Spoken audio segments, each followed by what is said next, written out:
Buenas tardes, les comparto en este minuto noticias de la agenda mediática internacional. Más de 1.500 haitianos, incluidos numerosos niños, han sido asesinados en apenas estos 3 meses de 2024 a manos de la violencia de las pandillas que dominan buena parte del territorio de esa nación caribeña. La alarmante cifra la dio a conocer la Oficina de Derechos Humanos de las Naciones Unidas en su más reciente informe, que apuntó además que el número de víctimas representa 1/3 de todas las muertes violentas registradas en Haití en 2023.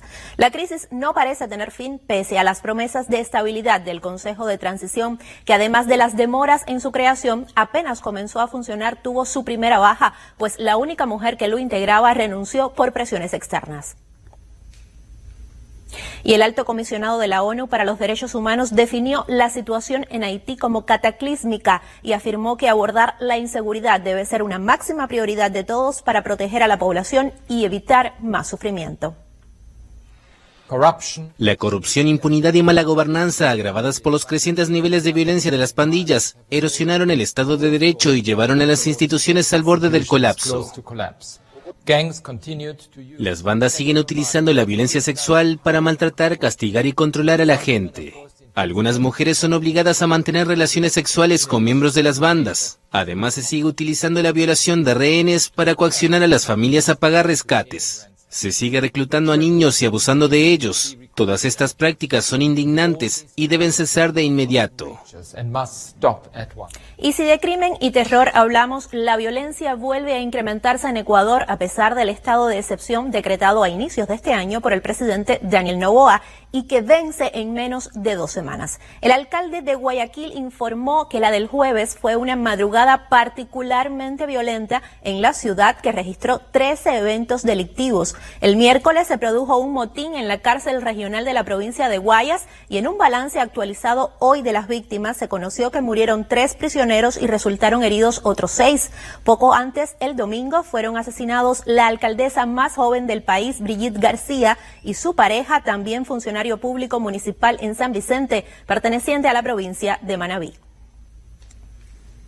Y esta semana se han disparado las tensiones diplomáticas entre Argentina y Colombia y entre Argentina y México, a propósito de los más recientes insultos del presidente Javier Milei hacia sus pares Gustavo Petro y Andrés Manuel López Obrador.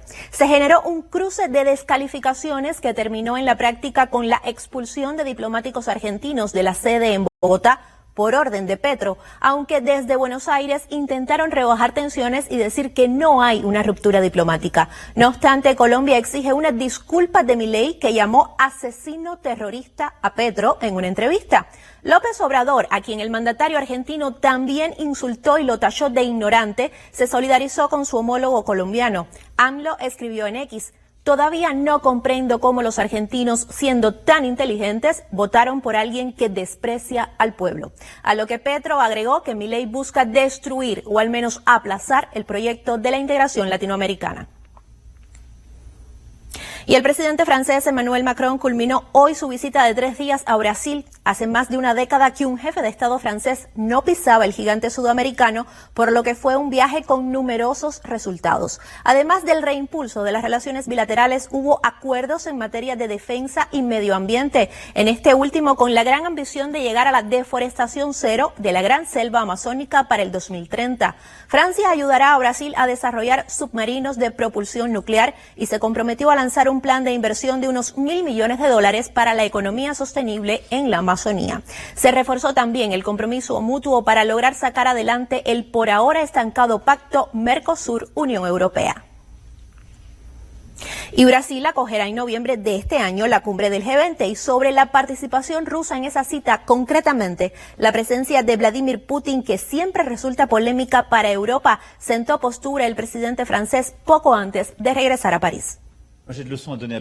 Cuando el presidente Lula tendrá que invitar, él es responsable de su invitación. Creo que hay que hacerlo como cada vez. Y ese es un poco el sentido de lo que estamos haciendo por el G7 y el G20, en consulta con todos los miembros. Y por lo tanto es esta articulación entre la libertad de quien invita y el respeto de todos. Y por eso creo que la diplomacia brasileña liderará de manera completamente soberana y conducirá las consultas de manera respetuosa sobre los demás.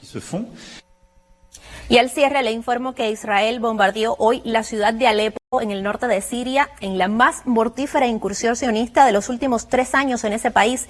Se reportan más de 40 muertos entre soldados sirios y militantes de Hezbollah. Y es que el premier israelí evidencia así estar dispuesto a una guerra regional, a pesar de las críticas internacionales y las exigencias de que frene su ofensiva militar en Gaza. Así va el mundo hasta esta hora. Continúa informándose al mediodía.